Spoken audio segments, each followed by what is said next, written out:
Hi, welcome back to my video on solving trigonometric equations using trig identities. In this video, I'm going to discuss these three questions. Let me take the first equation.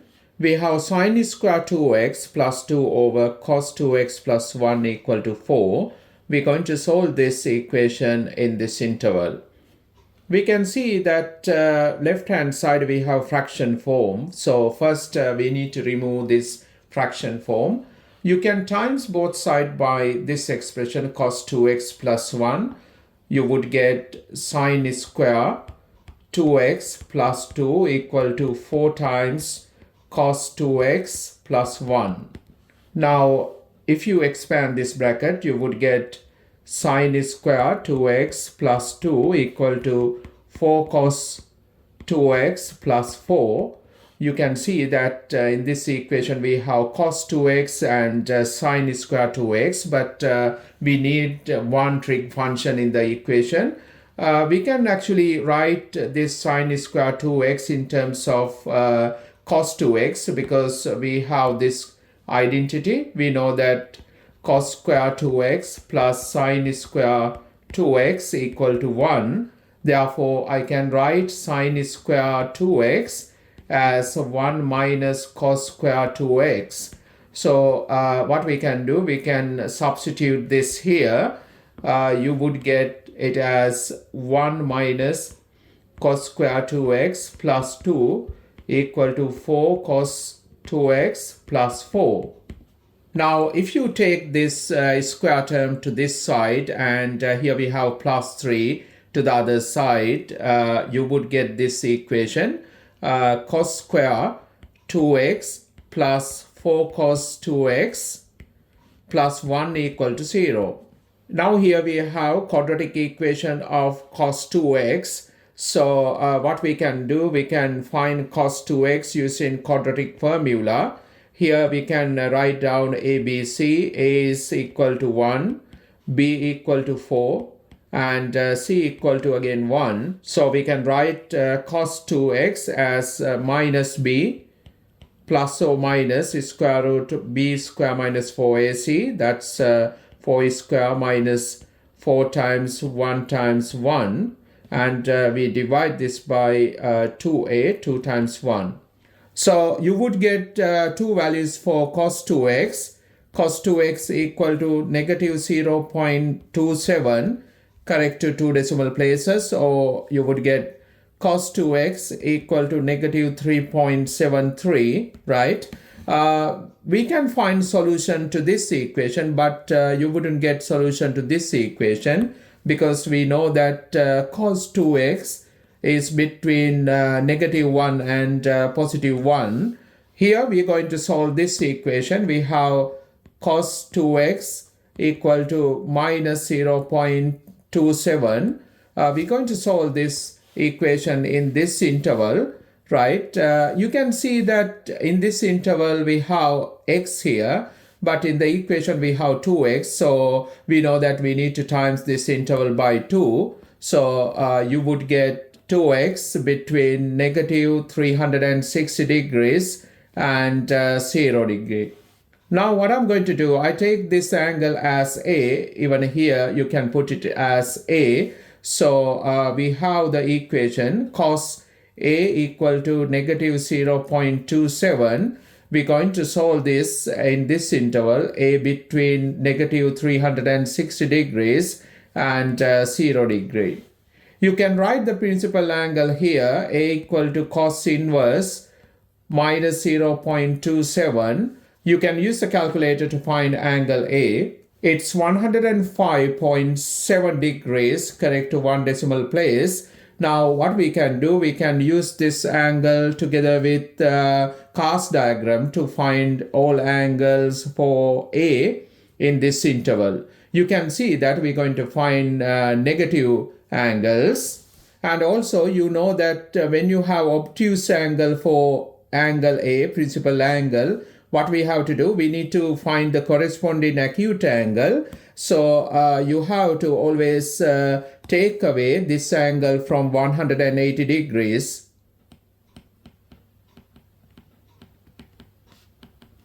That's 74.3 degrees. Here cos A negative, so where cos negative, we know that it's in the third quadrant, cos negative, right? And in the second quadrant, cos negative. So we're going to come to the third quadrant and second quadrant clockwise, because we have to find negative angles, right? So we can get the first angle here, right, from the third quadrant. So you can read this angle as negative 180 plus 74.3 degrees. You would get this angle as negative 105.7 degrees. And we can get another angle from the second quadrant here. So we can get this angle. It's going to be negative 180 degrees minus 74.3 degrees. It's negative 254.3 degrees. I'm going to write solutions here. First, we need to write solution for angle A, right, in this interval, right, negative angles. So we have A equal to, we found the first angle here, minus 105.7 degrees. And we have another negative angle here. It's negative 254.3 degrees. We know that A equal to 2x, right? Therefore, to find x, we need to divide these two angles by 2. We can write x equal to, divide these two angles by 2. That's negative 52.9 degrees, correct to one decimal place. And we have minus 127.2 degrees, correct to one decimal place. Okay, so we have two solutions for this trig equation in this interval. You can see that these two angles in this interval. Okay. Okay, let me take question number 2. We have 4 sine x over 2 equal to 3 tan x over 2. You can see that again in this trig equation we have sine x over 2 and here tan x over 2. What we can do, actually, we can write this tan x over 2 in terms of sine and cos. We know that tan x over 2, you can write it as sine x over 2 over cos x over 2. So I'm going to write it here. You would get 4 sine x over 2 equal to 3 times sine x over 2 over cos x over 2. After that, what I'm going to do, I'm going to times both sides by cos x over 2, right? You need to remove this fraction form. So if you times both sides by cos x over 2, you would get 4 sine x over 2 times cos x over 2 equal to 3 sine x over 2. Some students do this mistake. They cancel out this sine x over 2 to this sine x over 2. You can't do that when you solve equations, right? So what we have to do, we need to bring this term to the left hand side. So you have 4 sine x over 2 cos x over 2 minus 3 sine x over 2 equal to 0. You can see that sine x over 2 is the common factor. So I'm going to take that term out, sine x over 2. You would get 4 cos x over 2 minus 3 inside the bracket. This is equal to 0. Now we can say that here sine x over 2 should be equal to 0, or we have 4 cos x over 2 minus 3 equal to 0. We can make cos x over 2 as a subject. You would get cos x over 2 equal to 3 over 4. So we have to solve these two trigonometric equations separately in this interval. But you can see that here we have x over 2. Therefore, I'm going to divide this interval by 2. So you're going to solve this equation in this interval, x over 2 less than to 180 degrees and greater than to 0 degree. And here same, I'm going to solve this equation in this interval x over 2 between 0 and 180 degrees. I'm going to take this equation, right, in the interval. We have sine x over 2 equal to 0. We're going to solve this in this interval. We can take this angle as A. So you would get sine A equal to 0, and A is between 0 and 180 degrees. Now we can easily solve this equation. We know that sine 0 is 0, and we know that sine 180 equal to 0. Therefore, I'm going to write A as 0 and 180 degrees. We know that x over 2 equal to A, right? Therefore, I'm going to times these two angles by 2 to find x. So you would get x as 0 and 360 degrees. You can see that these two angles in this interval. Now I'm going to solve this equation. We can see that we write this as cos A equal to 3 over 4. We're going to modify the interval. We write interval for A. This is A. So that's A is between 180 and 0. We can find the principal angle. A equal to cos inverse 3 over 4. So if you use a calculator for this, you can write the answer correct to one decimal place. That's 41.4 degrees. Correct to one decimal place. Now I'm going to use cast diagram together with this principal angle to find all angles in this interval, right? Here cos A positive, we know that cos positive in the first quadrant and in the fourth quadrant. So we're going to find all positive angles in this interval. It's basically we need to find angles between 0 and 180. So we can actually read only this angle, because if you come to this quadrant, it is more than 180 degrees. So I write this angle. It's going to be 41.4 degrees.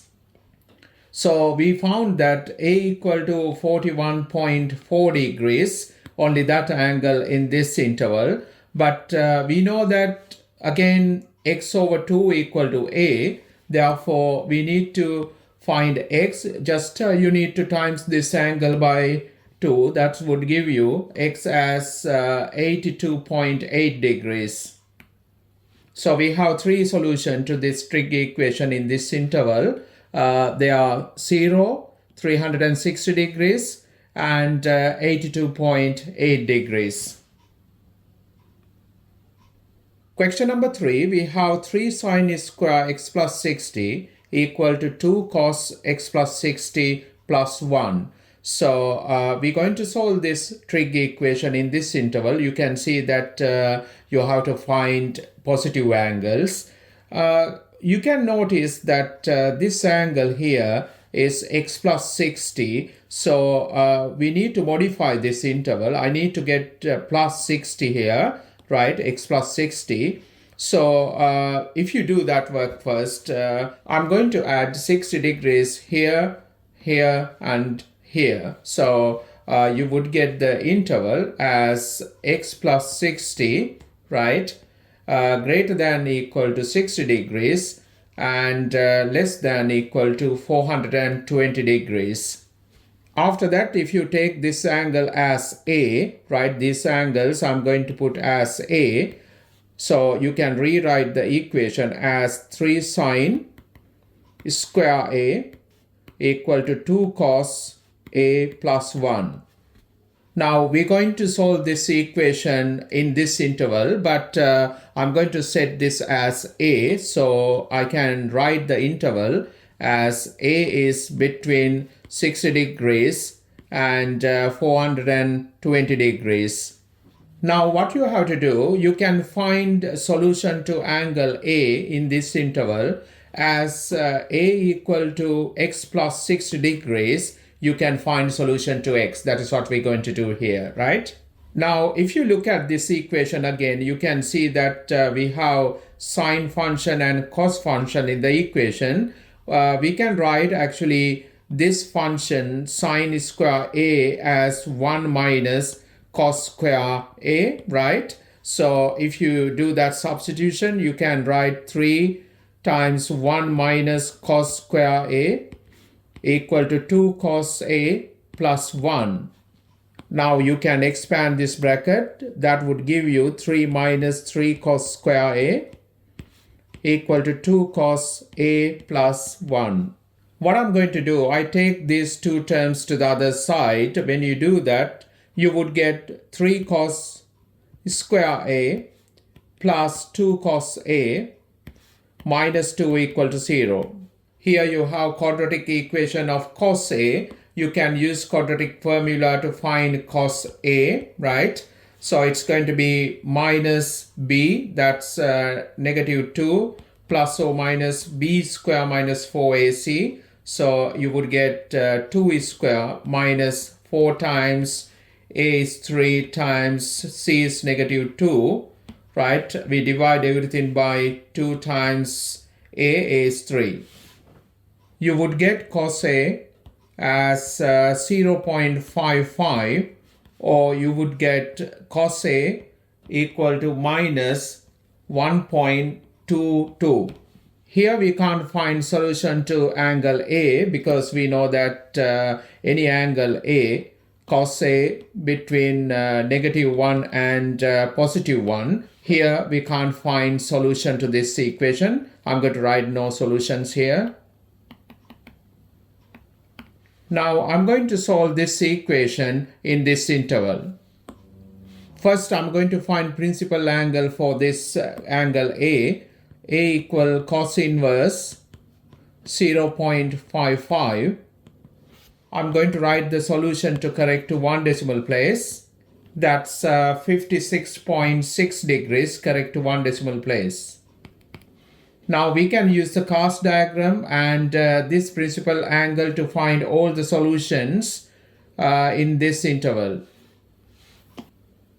We know that cos A positive, so we know that in the first quadrant cos positive and in the fourth quadrant cos positive. So we're going to find all positive angles.